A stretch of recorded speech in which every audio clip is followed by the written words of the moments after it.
Bismillahirrahmanirrahim. Assalamualaikum warahmatullahi wabarakatuh dan selamat malam semuanya. Waalaikumsalam warahmatullahi Malam, wabarakatuh. warahmatullahi wabarakatuh. Oke, Alhamdulillah hari ini kita berkumpul di ruang virtual ini untuk mendiskusikan tentang filsafat ilmu dalam cahaya agama, menjalin wawasan holistik. Nah, untuk mempersingkat waktu, mungkin saya persilakan Pak Hamris untuk memaparkan apa itu filsafat ilmu dalam cahaya agama, menjalin wawasan holistik.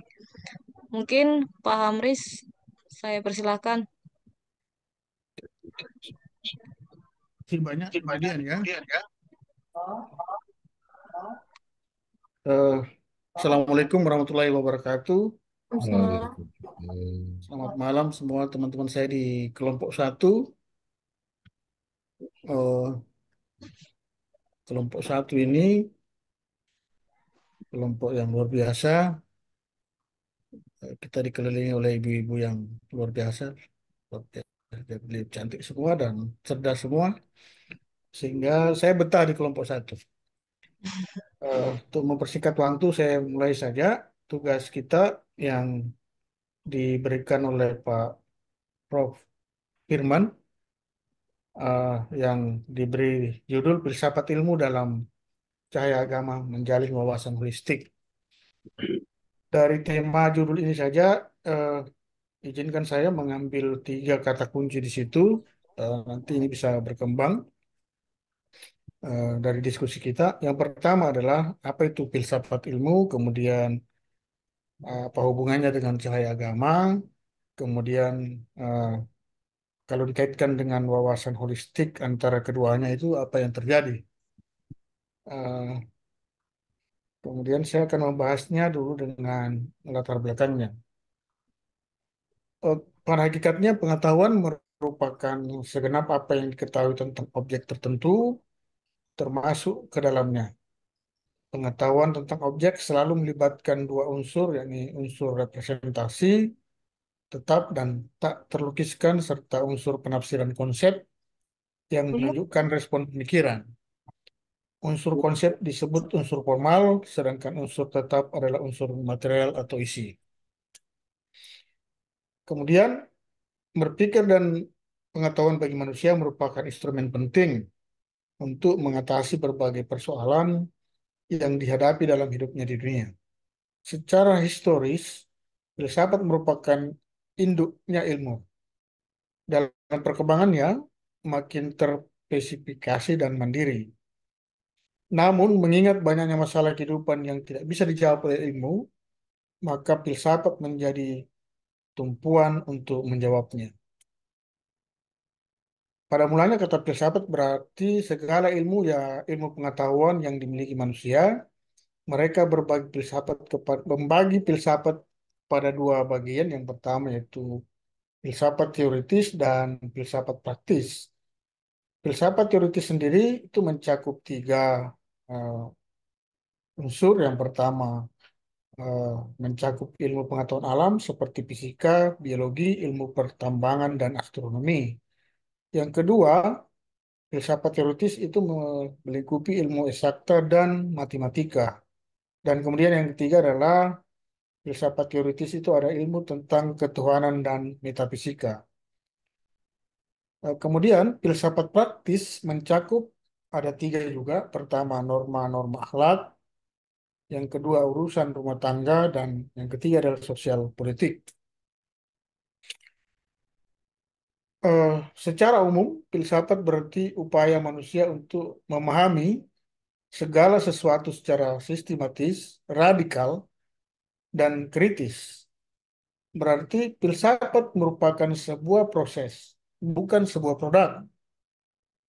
Maka proses yang dilakukan adalah berpikir kritis, yaitu usaha secara aktif, sistematis, dan mengikuti prinsip-prinsip logika untuk mengerti dan mengevaluasi suatu informasi dengan tujuan menentukan apakah informasi itu diterima atau ditolak.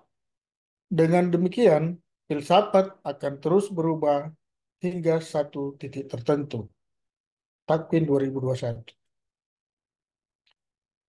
Dalam konsep filsafat ada beberapa ahli filsafat yang terkenal. Pertama, Plato menyatakan bahwa filsafat ialah pengetahuan yang bersifat untuk mencapai kebenaran yang asli. Sedangkan Aristoteles mendefinisikan filsafat ialah ilmu pengetahuan yang meliputi konsep kebenaran yang terkandung di dalamnya ilmu-ilmu metafisika, logika, retorika, etika, ekonomi, politik, dan estetika. Sedangkan filsufat lain, Cicero, menyatakan filsafat ialah ibu dari semua ilmu pengetahuan lainnya. Filsafat ialah ilmu pengetahuan terluhur dan keinginan untuk mendapatkannya.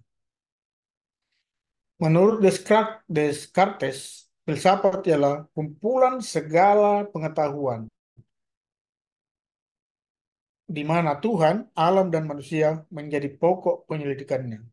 Sedangkan Immanuel Kant berpendapat bahwa filsafat adalah ilmu pengetahuan yang menjadi pokok dan pangkal segala pengetahuan yang tercakup di dalam 4 persoalan. Yang pertama, apakah yang dapat kita ketahui? Jawabannya termasuk di dalam bidang metafisika. Yang kedua, apakah yang harus kita kerjakan? Jawabannya termasuk dalam bidang etika. Yang ketiga, sampai manakah harapan kita? Jawabannya termasuk pada bidang agama. Yang keempat, apakah yang dinamakan manusia? Jawabannya termasuk pada bidang ilmu tentang manusia, yaitu antropologi. Filsafat ilmu. Filsafat ilmu sebagai cabang filsafat yang mencoba mengkaji ilmu pengetahuan dari segi ciri-ciri dan cara memperolehnya. Filsafat ilmu selalu mengajukan pertanyaan-pertanyaan mendasar, radikal, terhadap ilmu seperti tentang apa ciri-ciri spesifik yang menyebabkan sesuatu disebut ilmu, serta apa bedanya ilmu dengan pengetahuan biasa, dan bagaimana cara memperoleh ilmu.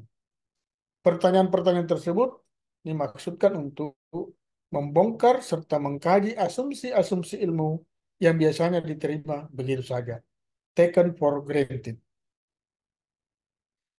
Filsafat mengambil peran penting karena dalam filsafat kita bisa menjumpai pandangan-pandangan tentang apa saja, kompleksitas, mendiskusikan dan menguji kesahihan dan akuntabilitas pemikiran serta gagasan-gagasan yang dipertanggungjawabkan secara ilmiah dan intelektual.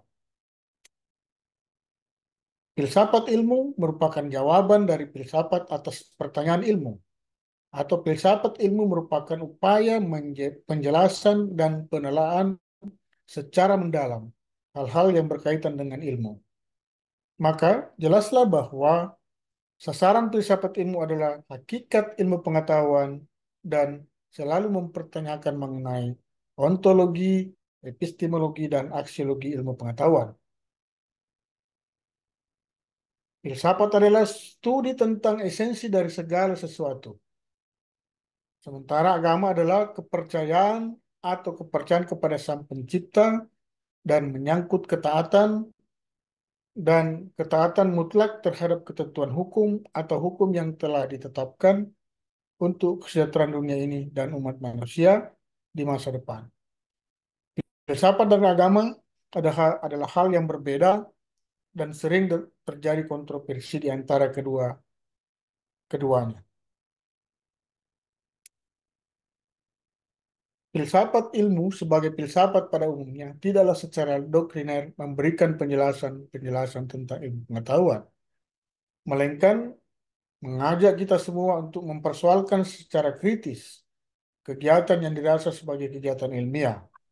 Kegiatan yang bergulat dengan ilmu pengetahuan, filsafat ilmu membimbing para ilmuwan dan mahasiswa dengan pemikiran yang rasional, kritis, logis, dan sistematis, objektif, radikal, secara mendalam dan komprehensif atau secara menyeluruh, dalam rangka mempersoalkan serta usaha untuk menemukan pemahaman yang dapat dipertanggungjawabkan tentang ilmu, Kemudian saya masuk di kata kunci yang kedua, pengertian cahaya agama. Seperti yang saya jelaskan tadi bahwa kedua eh, kata kunci ini, filsafat ilmu dan cahaya agama, kalau diperhatikan secara harfiah akan mempunyai jalur-jalur tersendiri. Tetapi nanti kita lihat di mana dia punya hubungan eh, antara keduanya.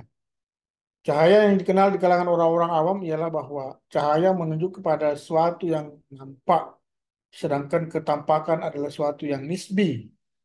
Ada kalanya sesuatu yang nampak dengan pasti bagi suatu pandangan pada saat ia tersembunyi bagi pandangan lainnya.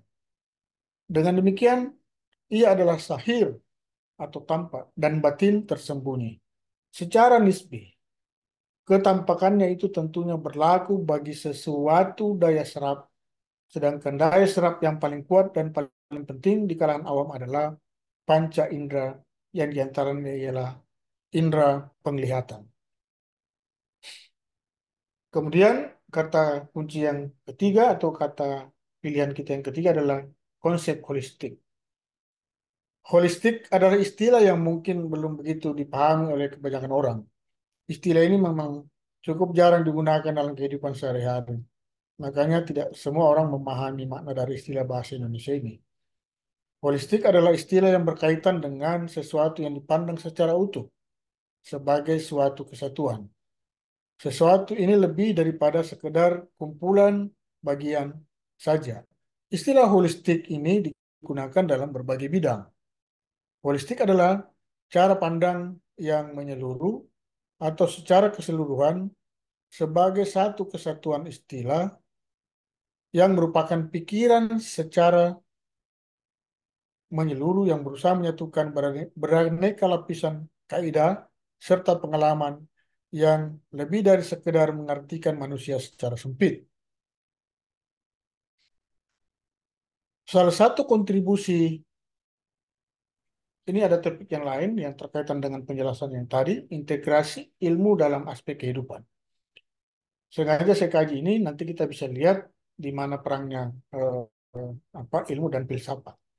Salah satu kontribusi signifikan filsafat ilmu bagi perkembangan dan kemajuan ilmu adalah menentukan landasan filosofis bagi ilmu, baik yang berdimensi ontologis, epistemologis, maupun aksiologis, sebagaimana yang telah kita paparkan terdahulu.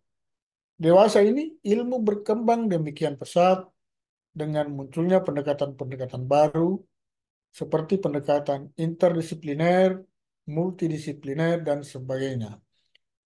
Ilmu bahkan telah menjadi semacam way of life dan setiap aspek kehidupan manusia kini terlibat dalam praktek, proses, dan produk-produk kegiatan ilmiah. Hubungan ilmu dengan teknologi. Secara garis besar, terdapat tiga pendapat yang sering mengemuka berkaitan dengan teknologi. Yang pertama, teknologi bukan ilmu, melainkan penerapan ilmu. Yang kedua, teknologi merupakan ilmu yang dirumuskan dengan dikaitkan aspek eksternal, yaitu industri, dan aspek internal yang dikaitkan dengan objek material ilmu maupun aspek murni terapan. Yang ketiga, teknologi merupakan keahlian yang terkait dengan realitas kehidupan sehari-hari. Kemudian untuk memperjelas lagi, saya berikan 7 indikator pembeda antara ilmu dan teknologi. Yang pertama, teknologi merupakan suatu sistem adaptasi yang efisien untuk tujuan-tujuan yang telah ditetapkan sebelumnya. Tujuan akhir dari teknologi adalah untuk memecahkan masalah-masalah material manusia atau untuk membawa perubahan-perubahan praktis yang dimimpikan manusia. Sedangkan ilmu bertujuan untuk memahami dan menerangkan fenomena fisik, biologis, psikologis, dan dunia sosial manusia secara empiris. Yang kedua, ilmu berkaitan dengan pemahaman dan bertujuan untuk meningkatkan pikiran manusia. Sedangkan teknologi memusatkan diri pada manfaat dan tujuan adalah untuk menambah kapasitas kerja manusia. Tujuan ilmu adalah memajukan pembangkitan pengetahuan, sedangkan teknologi adalah memajukan kapasitas teknis dan produksi barang atau memberikan layanan. Perbedaan ilmu dan teknologi berkaitan dengan pemegang peran ilmu diharapkan mencari pengetahuan murni dari jenis tertentu, sedangkan teknolog untuk bertujuan tertentu. Ilmuwan mencari tahu tentang sesuatu dan teknologi mengerjakannya. Kemudian, ilmu bersifat supranasional, mengatasi batas negara, sedangkan teknologi harus menyesuaikan diri dengan lingkungan tertentu. Input teknologi terdiri dari bermacam jenis, yaitu material alamiah, daya alamiah, keahlian teknik, alat mesin, ilmu, dan input pengetahuan juga dari berbagai macam. Misalnya, akal sehat, pengalaman, ilham, intuisi, dan lain-lain. Adapun input ilmu adalah pengetahuan yang telah tersedia. Output ilmu adalah pengetahuan baru, sedangkan teknologi menghasilkan produk berdimensi tiga. Itu nanti ya kita bisa mungkin mendapat sedikit gambaran tentang apa perbedaan antara teknologi dan ilmu. Sementara eh, sekilas juga akan saya gambarkan tentang hubungan ilmu dengan kebudayaan. Ilmu merupakan bagian dari pengetahuan, dan pengetahuan merupakan unsur dari kebudayaan. Kebudayaan merupakan seperangkat sistem nilai, tata hidup, dan sarana bagi manusia dalam kehidupannya. Kebudayaan nasional misalnya merupakan kebudayaan yang mencerminkan aspirasi dan cita-cita suatu bangsa yang diwujudkan dalam kehidupan bernegara. Dalam rangka pengembangan kebudayaan nasional, ilmu mempunyai peranan ganda. Ilmu merupakan sumber nilai yang mendukung terselenggaranya pengembangan kebudayaan nasional. Ilmu merupakan sumber nilai yang mengisi pembentukan watak sebuah bangsa. Kemudian, apa hubungannya ilmu dengan kebudayaan? Hubungannya baik-baik saja. Dari sudut pandang teknologi, terbuka alternatif untuk memandang hubungan antara teknologi dan kebudayaan dalam paradigma positivistik atau dalam paradigma teknologi tepat guna. Masing-masing pilihan mengandung konsekuensi yang berbeda terhadap komponen-komponen kebudayaan yang lain. Paradigma teknologi positivistik yang didasari oleh metafisika materialistis memiliki kekuatan dalam menguasai, menguras, dan memuaskan hasrat manusia yang tidak terbatas. Sedangkan paradigma teknologi tepat guna lebih menuntut kearifan manusia secara wajar. Kemudian, hubungan ilmu dengan kebudayaan yang lain. Dari sudut pandang kebudayaan, bagaimana juga teknologi dewasa ini merupakan anak kandung kebudayaan Barat. Hal ini berarti bahwa penerimaan ataupun penolakan secara sistematis terhadap teknologi harus dilihat dalam rangka komunikasi antar sistem kebudayaan. Dengan demikian, bagi negara atau masyarakat, pengembang teknologi suatu penemu teknologi baru merupakan momentum proses eksternalisasi dalam rangka membangun dunia objektif baru. Sedangkan bagi negara atau masyarakat, konsumen teknologi, suatu konsumsi teknologi baru dapat bermakna inkulturasi kebudayaan atau akulturasi kebudayaan atau bahkan keduanya atau invasi kebudayaan. Kemudian, hubungan agama, filsafat, dan ilmu pengetahuan. Manusia adalah makhluk pencari kebenaran. Setiap upaya yang dilakukan oleh setiap manusia pada dasarnya terarah pada suatu pencapaian kebenaran, meskipun antar manusia itu sendiri memiliki cara yang berbeda untuk mencapainya. Secara umum, terdapat tiga jalan untuk mencari, menghampiri, dan menemukan kebenaran, yaitu ilmu filsafat, dan agama. Hubungan agama, filsafat, dan ilmu pengetahuan. Meskipun ketiga jalan ini mempunyai ciri-ciri tersendiri dalam proses pencarian dan penemuan kebenaran, namun juga mempunyai pola hubungan sebagai berikut.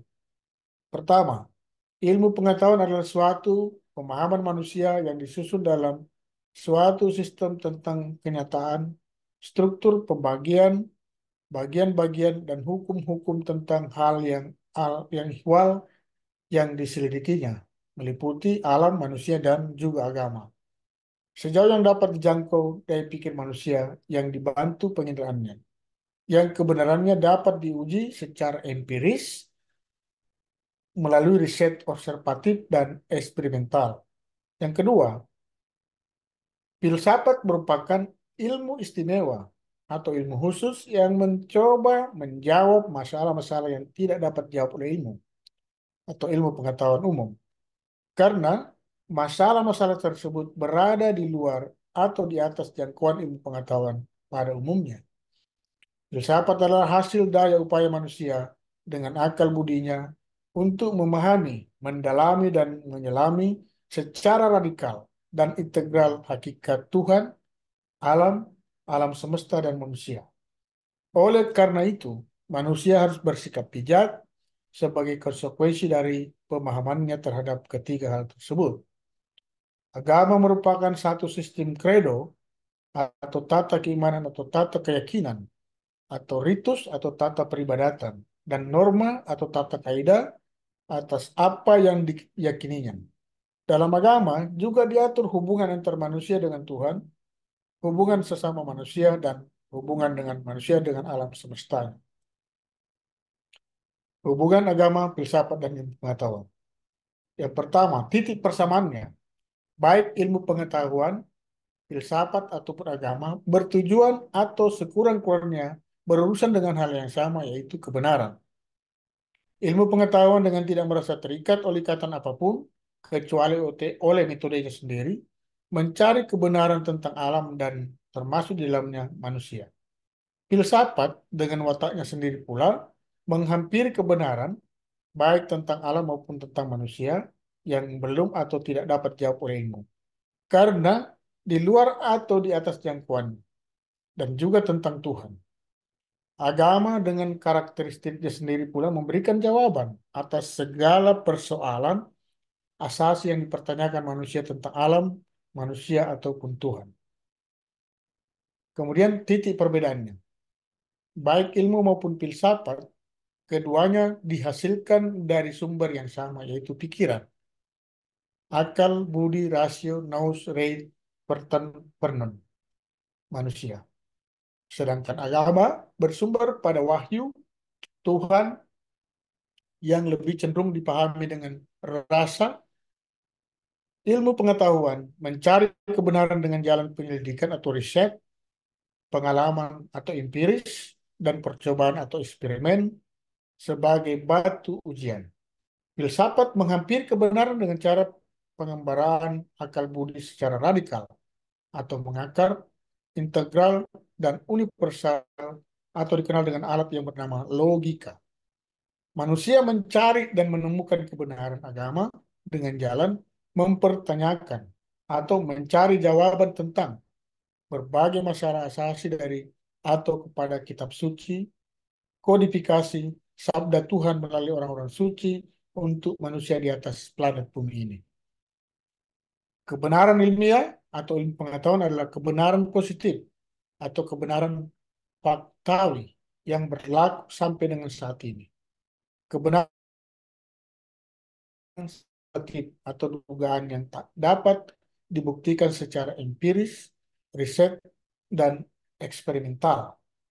Baik kebenaran ilmiah maupun kebenaran filsafat, keduanya bersifat nisbi atau relatif.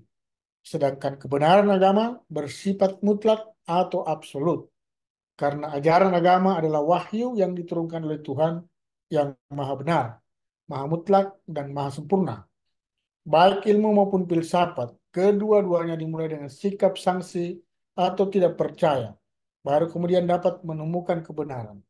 Sedangkan agama dimulai dengan sikap percaya pada iman dan dijalankan dengan bakti yang tulus melalui rasa, hingga bisa merasakan kehadiran Tuhan sebagai kebenaran itu sendiri. Titik ketersinggungan antara keduanya. Tidak semua masalah yang dipertanyakan manusia dapat dijawab secara positif oleh ilmu pengetahuan, karena ilmu itu terbatas oleh subjeknya atau sang penyelidiknya, oleh objeknya, atau baik objek material maupun objek formalnya, dan oleh metodologinya. Namun, Juga tidak semua masalah yang tidak atau belum terjawab oleh ilmu. Lantas dengan sendirinya dapat dijawab oleh filsafat, karena jawaban filsafat sifatnya spekulatif dan juga alternatif tentang suatu masalah asasi yang sama. Misalnya, terdapat berbagai jawaban filsafat atau pemikiran para filsuf yang saling berbeda, sehingga sesuai dengan atau berbeda sesuai dan sejalan dengan titik tolak yang ahli filsafat tersebut. Penutup, filsafat ilmu adalah studi gabungan yang terdiri atas beberapa studi yang beraneka macam yang ditujukan untuk menetapkan batas yang tegas mengenai ilmu tertentu. Filsafat ilmu bermanfaat untuk menjelaskan keberadaan manusia di dalam pengembangan pengetahuan dan teknologi yang merupakan alat untuk membuat hidup menjadi lebih baik. Filsafat ilmu sangat penting bagi seorang seperti kita mahasiswa karena untuk membiasakan diri bersikap kritis, logis, dan rasional, serta menumbuhkan rasa toleransi dalam perbedaan pandangan. Sebagai seorang mahasiswa, kita harus mempelajari filsafat ilmu agar dapat mengembangkan semangat toleransi dalam perbedaan pandangan, mampu membiasakan diri untuk bersifat logis, rasional, opini dan argumentasi, mampu berpikir secara cermat yang tidak kenal lelah, serta mampu membiasakan diri untuk bersikap kritis. Sebagai manusia yang bermasyarakat, manusia juga harus bisa menerapkan apa yang telah dipelajari dalam filsafat ilmu. Mahasiswa dituntut untuk tidak hanya pandai dalam teori saja, tetapi harus bisa mempraktikkannya secara langsung dalam masyarakat. Terima kasih, barangkali itu beberapa penjelasan atau beberapa uraian saya tentang tema dari tugas kita, filsafat ilmu dan cahaya agama dilihat, dipandang secara holistik, tetapi pasti saya yakin teman-teman punya pandangan yang berbeda, pendapat yang berbeda, karena kita belajar tentang filsafat sekarang, memang kita diajarkan untuk berpikir kritis dan mengkritis semua apa yang sudah dianggap benar untuk dicari kebenaran yang hakikinya. Barangkali begitu, Ibu Dian, silakan teman-teman untuk mengomentari, untuk menambah hasanah kita punya tugas kelompok. Mudah-mudahan bisa bermanfaat buat saya sendiri, pribadi, dan teman-teman semua. Demikian, Assalamualaikum warahmatullahi wabarakatuh. Assalamualaikum. Oke, baik. Terima kasih Pak Hamris atas pemaparannya yang sangat luar biasa malam ini. Mungkin dari teman-teman yang lain ada tanggapan atau tambahan, atau mungkin berupa pertanyaan, boleh di-share. Siapa yang mau menanggapi duluan atau memberikan tambahan terhadap pemaparan Pak Hamris tadi?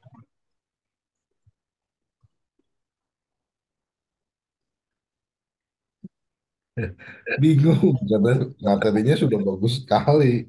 Itu sudah Iya ya, sudah iya. saya Apa juga tadi tanggapan? bacanya kayaknya sudah lengkap sekali. Iya, sudah lengkap. Tapi siapa tahu ada informasi atau pertanyaan mungkin, atau bahkan ada yang tidak setuju dengan argumen-argumen dari Pak Hamris tadi, boleh disampaikan. Siapa? Eh, Kak Mungkin Dila mungkin atau Kak Revo? kemudian mungkin untuk membuka cakar awal berpikir kita begini. Kemarin Pak Prof itu kasih kita contoh tentang kasus bayi tabung, penitipan sperma di rahim ibu karena perkembangan teknologi, perkembangan pengetahuan itu bisa terjadi seperti itu. Nah, rupanya setelah bayinya lahir, dipelihara apa dikandung selama 9 bulan, bayinya lahir, ibunya tidak mau serahkan kepada orang yang punya yang titip itu. Rupanya setelah kita dalami itu ada sesuatu di situ yang membuat ibunya ini tidak mau serahkan itu ke orang yang titip sperma di rahimnya. Kenapa? Karena ibunya ini punya etika, punya norma yang kalau kita bahasakan lebih jauh mungkin tuh dia punya keyakinan agama. Itu barangkali garis-garis tipis yang kita bisa menelaah bahwa perkembangan ilmu jangan sampai orang yang merasa dirinya terlalu berilmu melupakan etika-etika atau norma-norma yang mestinya tetap menjadi pedoman dan panduan hidup dalam berkehidupan sehari-hari. Atau ada pertanyaan juga seperti ini kemarin saya diskusi kecil dengan teman saya, dia mengkritisi walaupun kalau saya bahas teori Darwin itu sudah expire teorinya karena teori apa namanya teori tentang asal usul manusia, atau dia pertanyakan tentang misalnya kalau Tuhan menciptakan pada awalnya cuma dua manusia, Adam dan Hawa. Terus kenapa manusia itu ada yang putih, ada yang hitam? Nah, ini kan ilmu pengetahuan kalau ditanya itu dia agak jeda untuk menjawabnya. Tapi kalau dia ditanya ke filsafat, ilmu dan agama, pasti ada benang merahnya untuk menjawab itu. Eh, dalam teori misalnya genetika bahwa terjadi orang bisa hidungnya pesek, orang hidungnya tinggi, apa mancung karena persoalan adaptasi lingkungan, adaptasi terhadap kondisi alam. Sehingga teorinya Darwin yang dikenal dengan teori seleksi alam itu dengan ada proses manusia dari mana ke mana sampai dia jadi mana, walaupun itu disalahartikan oleh kaum gereja bahwa manusia itu dianggap berasal dari kera, padahal tidak seperti itu teori Darwin. Teori Darwin itu secara apa medical antropologi dia menjelaskan bahwa fisik manusia itu dari awalnya sangat sederhana, seperti yang kita biasa dengar ada Pithecanthropus erectus, kemudian ada Homo sapiens, dan proses itulah yang dia sebutkan dengan evolusi manusia. Nah, cuma kalau saya bilang tadi kita sependapat tidak kalau misalnya kalau kita orang Islam memahami bahwa manusia pertama adalah Adam dan Hawa. Kemudian terus kalau pada saat Adam dan Hawa apakah Adam dan Hawa satu hitam satu putih? Sehingga ada orang Afrika yang black sekali, sementara orang Eropa putih sekali, kita orang Asia, kita punya kulit yang berbeda dengan kedua ras yang itu tadi. Nah, mungkin disitulah peranannya filsafat dan filsafat ilmu dan agama itu bisa menjelaskan itu.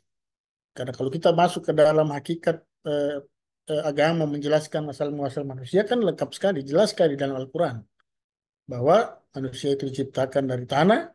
Kalau begitu kalau salah ya nanti kita diskusikan. Kemudian eh, berkembang seperti itu dan cerita tentang Nabi Adam dengan keturunannya kan jelas. Ada anaknya kembar, kemudian dia kawin mawin dengan anaknya. Cuma secara empiris kembali ilmu pengetahuan menemukan fakta dan sekarang kita lihat existingnya bahwa manusia berbeda. Ada yang hitam, ada yang putih. Gitu. Barangkali itu tambahan dari saya supaya bisa kita diskusi. Nah, ah, ada tadi case dari Pak Hamris nih, kira-kira ada yang mau menyampaikan argumen tentang hal tersebut mengenai kenapa kita ada yang hitam sekali dan yang putih sekali ya Pak. Padahal kalau secara agama kita diciptakan dari dua orang awalnya. Nah, kira-kira ada yang pernah membaca nih sejarah-sejarah. Kalau misalnya konsep itu tidak perlu kita detail jelaskan, tetapi Iya, kembali ke konsep tugas kita bahwa bagaimana sekali ini lagi filsafat filsafat ilmu ilmu. itu Mm, ya menganjurkan kita untuk selalu mengkritisi kebenaran. Ya, kalau orang bilang, saya minta maaf kalau saya bilang perubahan. Filsafat itu adalah melakukan perubahan terhadap perubahan itu sendiri. Itu perubahan itu dia rubah terus dia. Kenapa? Karena pemikiran itu tidak pernah berhenti. Dia akan mengkritisi semua kebenaran yang ada diyakini sekarang bahwa itu dia kritisi terus. Kenapa? Ilmu itu kan berkembang. Nah, kenapa tadi saya singgung tentang ilmu dan teknologi? Apa bedanya ilmu dan teknologi? Kemudian kenapa mesti ada hubungannya antara ilmu dan kebudayaan? Karena masing-masing kedua bagian itu adalah ujungnya adalah manfaatnya buat manusia, buat kita semua.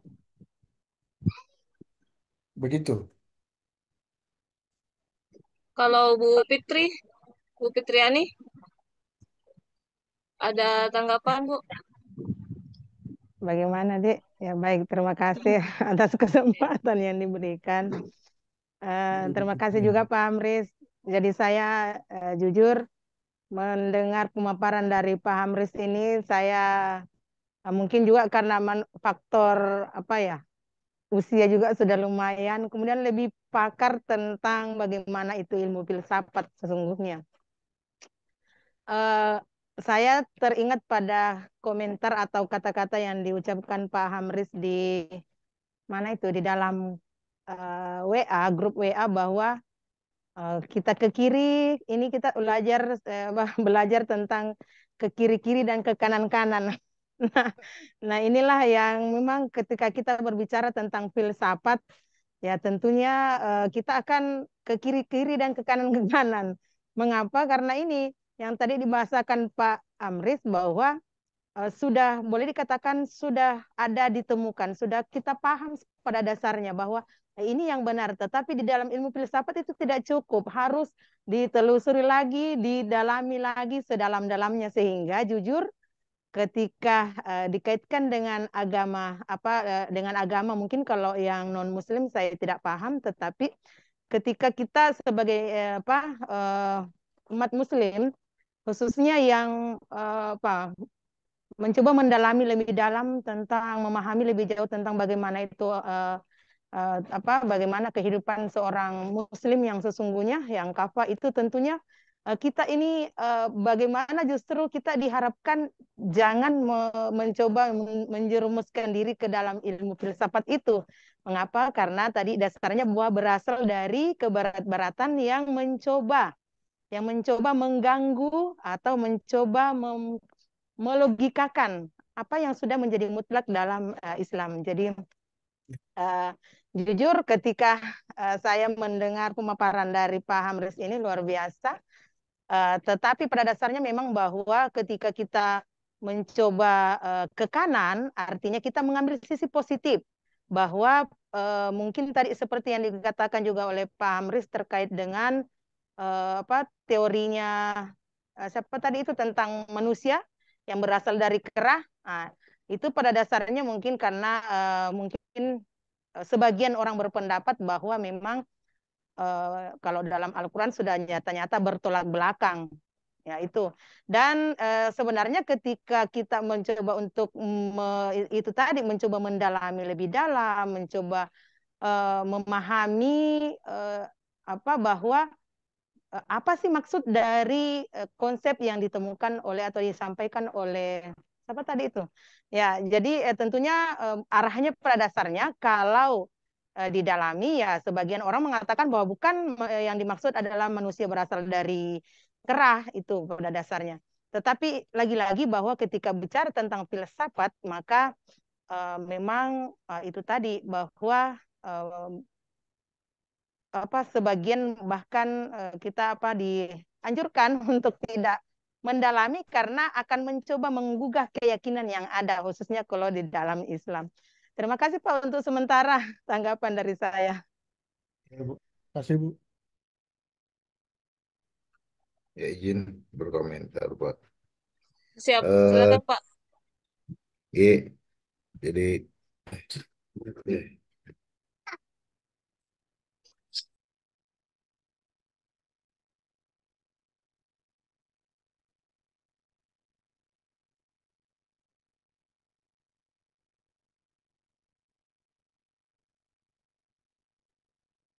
Pak Hidayat. KB ini ada gangguan laptop saya kayaknya kameranya bermasalah ini, Pak. Iya, iya. Yang jelas suara kedengaran Pak Hidayat. Iya, iya. Jadi kalau yang saya eh, pahami, Pak, saya bisa ambil ya kesimpulan mungkin sementara. Jadi filsafat ilmu itu tidak akan ada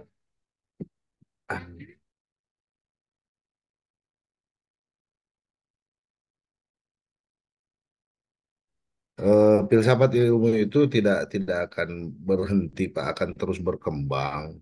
Hanya ketika dikaitkan dengan cahaya agama seperti yang tadi sudah dijelaskan, artinya kita sebagai orang beriman menjadikan cahaya agama itu sebagai pakem atau sebagai sebagai pedoman untuk memilah gitu.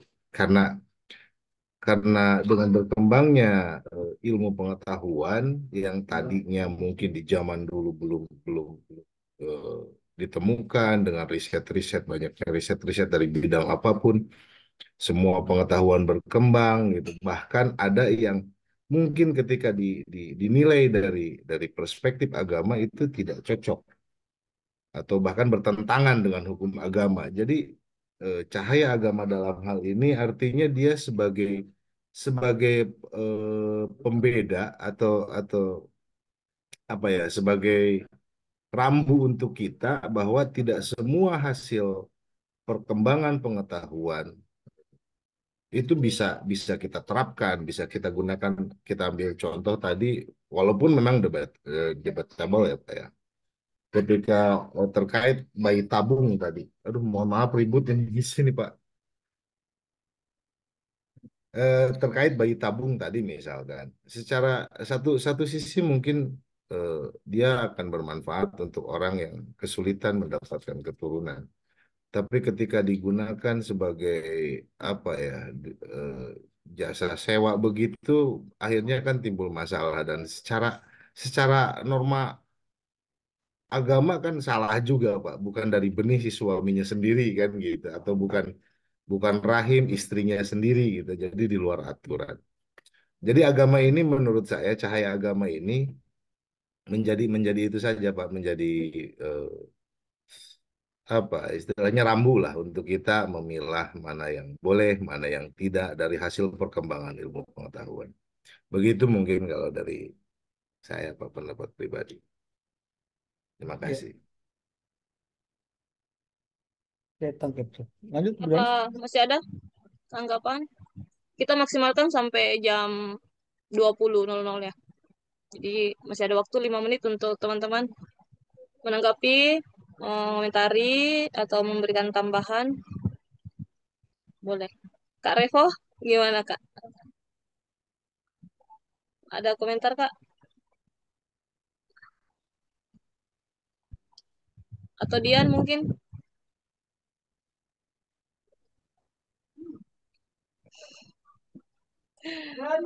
Ada? Malam Atau Bapak Ibu.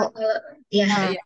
Ini Mungkin siapa kalau mau duluan? mengomentar, Boleh Kak oke. Dila Kalau dulu saya deh. sedikit Oh ya, boleh Kak Revo. sepakat sama yang diutarakan tadi sama Pak Dian dan Pak Hamris, bahwa di mana filsafat dan cahaya itu mempunyai tujuan eh, yang benar, karena kita mempunyai dan persepsi yang berbeda-beda, dan itu tidak salah. Jadi menurut saya itu yang saya pahami dari penjelasan dari Pak Hamris tadi dan Pak Dian. Terima kasih. nah mungkin kalau dari saya hanya mau, eh, karena kan saya mungkin sebelumnya saya belum terlalu banyak pengalaman ya, apalagi di dunia kerja kita masih lebih baru dibanding Bapak Hamris, Ibu Fitriani, atau mungkin Bapak Dian, atau ibu-ibu yang lain. Di sini saya cuma mau bertanya, eh, filsafat seperti yang di eh, filsafat, manfaat filsafat di kehidupan kita itu apa manfaat di kehidupan kita? Sedangkan seperti yang disampaikan Ibu Fitriani tadi, kalau kita mendalami sekali filsafat itu bisa merubah keyakinan kita. Nah, saya juga pernah dulu waktu kuliah pernah dijelaskan kalau kita mau terlalu mendalami filsafat itu, kita bisa lebih mendalami filsafat itu pasti jauh. Seperti dosen saya dulu pernah bilang, di belakang kamu apa, Dila? Di belakang saya teman saya, Pak. Oh tidak, di belakang kamu itu ada gajah, ada mobil, ada apa. Jadi dia membuat saya lebih berpikir lebih dalam. Oh ternyata iya sih sebenarnya betul. di belakang saya itu memang ada gajah karena belum di belakang saya, di belakang dinding, di belakang sana masih ada sesuatu, tapi itu harus berpikir lebih dalam. Nah, kalau di agama kan dalam kehidupan kita itu memang penting karena sebagai pedoman hidup kita ya, karena agama seperti agama Islam ya kewajiban saya sebagai manusia. Tapi di dalam filsafat ini, seperti disampaikan juga tadi sama Pak Amris, bahwa filsafat itu memang apa manfaat filsafat selain yang disampaikan oleh Pak Amris tadi, penting bagi mahasiswa untuk untuk lebih kritis, dalam menghadapi perbedaan-perbedaan di kehidupan kita. Nah, selain itu apa ya manfaat yang bisa saya dapat untuk lebih eh, fokus mendalami filsafat ini? Mungkin itu yang mau saya tahu. Ya, kemudian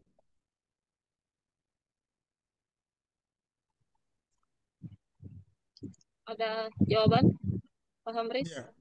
Nah, atau Kak Dian? sebenarnya tanggapan dan pertanyaan kita semua ini merupakan pertanyaan filsafat ilmu. Kenapa Hmm. bisa kita berpendapat? Karena kita kritis. Kita punya akal sehat, kita punya pengalaman empiris yang membuat kita bisa mengkritisi apa yang menjadi sebuah pendapat. Filsafat itu kalau memang tidak dipayungi dengan cahaya agama, menurut tadi Pak Hidayat, memang bisa bisa parah, bisa terbawa kemana-mana. Tetapi mestinya eh, antara filsafat dan agama ini bisa ketemu. Kalau dalam Islam itu eh, mestinya para ulama itu tidak jalan di relnya sendiri. Asik-asik bahwa orang yang mau masuk surga itu kalau ya harus ke masjid saja. Padahal hubungan kalau bisa minta maaf kalau saya cerita saya bukan ustaz tapi saya pernah baca buku bahwa mestinya eh, kajian tentang Islam itu luas banget, bukan cuma surga dan neraka. Ya, sehingga bisa dia pahami bahwa eh, ulama juga harus mengakui metode ilmiah. Metode ilmiah itu memahami alam semesta, tetapi pada saat dia beririsan, dia harus yakin bahwa ada fatwa, ada aturan, ada norma yang sudah digariskan oleh agamanya bahwa kebenaran ini begini modelnya. Nah, tantangannya ilmu pengetahuan atau filsafat ilmu itu mencari kebenaran itu. Tapi kalau orang Islam, orang-orang yang percaya itu bukan didahului orang yang ragu-ragu, bukan. Filsafat ilmu itu ingat tadi saya bilang bahwa itu diawali dengan keraguan. Kenapa dia ragu? Akhirnya dia lakukan pertanyaan-pertanyaan kritis terhadap subjek yang diragukan. Kemudian dia lakukan penelitian, dia lakukan apa. Tetapi kalau agama, didahului dengan keyakinan. Kita yakin dulu, baru perlahan kita baca misalnya Al-Quran, kita dapatkan fakta bahwa oh rupanya kalau mau lihat ke apa keberadaan Allah, lihat kitab ciptaannya. Bagaimana bumi ini berputar di rotasi sumbunya yang dikelilingi oleh planet-planet, kemudian dia mengitari matahari dan bulan mengitari bumi, itu bisa menjadi pemikiran kita bahwa rupanya ada yang ngatur ini. Mungkin seperti itu pemikiran. Jadi kalau ditanya apa fungsinya filsafat buat kehidupan, besar sekali. Itu mengajarkan kita untuk tetap berpikir kritis, tetap berpikiran bukan berarti selalu kalau orang Bugis bilang mata geng. Enggak lah, enggak mata geng itu enggak. Tapi dia berupaya mencari kebenaran yang benar-benar benar. Nah, kenapa begitu? Karena ilmu pengetahuan kan relativitasnya terlalu besar. Karena dia berdasarkan pengalaman, mungkin pengalamannya juga Ibu Adila berbeda dengan pengalamannya Ibu Dian, dengan pengalamannya Pak Hidayat, sehingga background-background pemikiran itulah yang membuat kita berbeda pandangan. Tetapi ingat, pada saat kita bicara konsep keyakinan dan agama kita, jangan kita terseret dengan cara berpikir yang berpola filsafat ilmu tadi. Bisa ketemu kok, bisa ketemu. Kedua, eh, keberimbangan dengan iman. Artinya apa? Bahwa penting ini bahwa ulama harus memahami yang saya jelaskan tadi bahwa pemahaman ilmiah tidak bertentangan dengan iman. Keduanya dianggap dapat saling melengkapi, memberikan wawasan lebih komprehensif terhadap penciptaan Allah. Ini bisa kita jelaskan bahwa eh, kenapa mesti air laut itu ada pasang surut. Ini bisa dibuktikan secara ilmiah. Karena ada misalnya ada daya tarik bulan. Kemudian pentingnya etika dan moral. Filsafat ilmu yang diarahkan pada etika dan moral dianggap bernilai, terutama jika dapat dipadukan dengan ajaran agama untuk membimbing perilaku manusia. Jadi, jadikan itu sebagai cahaya agama tadi yang menjadi judul daripada topik kita. Kemudian ada pencarian mana hidup. Holisme dalam filsafat ilmu dapat diapresiasi oleh ulama karena mencakup pertanyaan-pertanyaan tentang makna dan tujuan hidup yang sesuai dengan perspektif spiritual Islam. Saya minta maaf, saya kutip tentang spiritual Islam. Kemudian, pentingnya pendidikan dan pengetahuan. Para ulama sering menekankan pentingnya pendidikan dan pengetahuan. Filsafat ilmu dapat dilihat sebagai sarana untuk mendapatkan pengetahuan yang lebih mendalam tentang ciptaan Allah. Ini pasti ada kajian-kajian yang mendalam terus. Namun perlu dicatat bahwa pandangan ini dapat bervariasi, tidak semua ulama sama pandangannya. Ada ulama yang terbuka, ada yang konservatif, ada yang ortodok, ada yang pokoknya hitam-hitam, harus berjanggut, harus pendek celananya, seperti itu. Tapi ada juga ulama yang moderat yang bisa menerima seperti itu. Barangkali itu tambahan penjelasan dari saya. Mungkin waktu kita juga sudah agak panjang. Begitu, Mbak Dian. Oh, ada Dian. Ini susah karena ada Pak Dian, ada Dian perempuan, ada Dian laki-laki nih.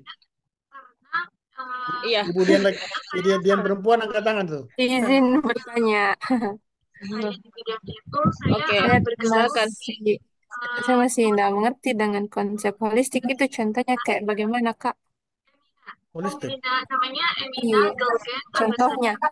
Holistik itu tadi dijelaskan kalau satu kesatuan, ya Pak Hamris. Ya. Jadi Antara kita harus melihat sains atau ilmu sains ini secara keseluruhan, secara utuh, jangan sampai setengah-setengah yang mengakibatkan miskomunikasi atau Hmm. mispersepsi antara ilmu-ilmu sains itu yang kita dapatkan. Nah, selaras Ya. tadi dengan penjelasan Pak Hamris kalau di dalam agama itu kita tadi dijelaskan kalau ada Adam dan Hawa awalnya. Tapi kalau kita kaji lagi kenapa mesti eh, ada hitam atau ada hitam sekali, ada putih sekali dalam hidup ini sekarang. Padahal kita diciptakan dari dua orang yaitu Adam dan Hawa. Nah, itu kalau kita mau kaji dan kritisi secara ilmu sains, nah itu harus kita kritisi secara keseluruhan. Jangan sampai jadinya kita setengah-setengah dalam berpikir, setengah-setengah dalam mengartikan kalau, oh ternyata salah dong berarti teorinya itu kalau kita diciptakan dari Adam dan Hawa. Nah, kita jadinya harus melihat semuanya secara utuh, keseluruhan. Nah, itu yang dimaksud dengan holistik. Itu yang kutangkap dari penjelasan Pak Hamris tadi. Saya pikir Gimana cukup itu. kalau yang lain? Iya. Luar biasa itu. Aras. Aras. Iya. Sempurna, sempurna Intinya, penjelasannya. iya, intinya holistik itu kita harus melihat dari secara keseluruhan, jangan sepotong-sepotong. Ya. Informasi pun kalau kita dengar sepotong-sepotong kan pasti miskomunikasi Bisa jadinya. Iya, Iya, udah jelas. iya, benar. Oh ya. Misalkan dari saya ke Dian pisang, sampai ke Karevo sudah jadi kolak. Iya, itu takutnya gitu kan. Jadi makanya harus Ya, makanya perlu ditelusuri dulu. konfirmasi. Ya. Iya, dikritisi dulu ini benar atau salah nih. Paham. Nah, mungkin selaras juga dengan pertanyaan Kadila tadi, apa sih fungsinya kita mengikuti sains filosofi ini? Nah, karena kalau misalnya kita tidak mengkritisi suatu kebenaran atau mengkritisi suatu kesalahan, akhirnya kita jadinya, kalau orang Makassar bilang, dipatolo-tolo. Nah, itu takutnya begitu. Jadi mungkin itu yang saya bisa tambahkan dari penjelasan-penjelasan Pak Hamris tadi, Kak Dian, Kak Revo, semuanya, Bu Fitri. Nah, kira-kira ada lagi nggak nih yang mau bertanya atau menanggapi atau memberikan komentar sebelum kita tutup diskusi kita malam ini?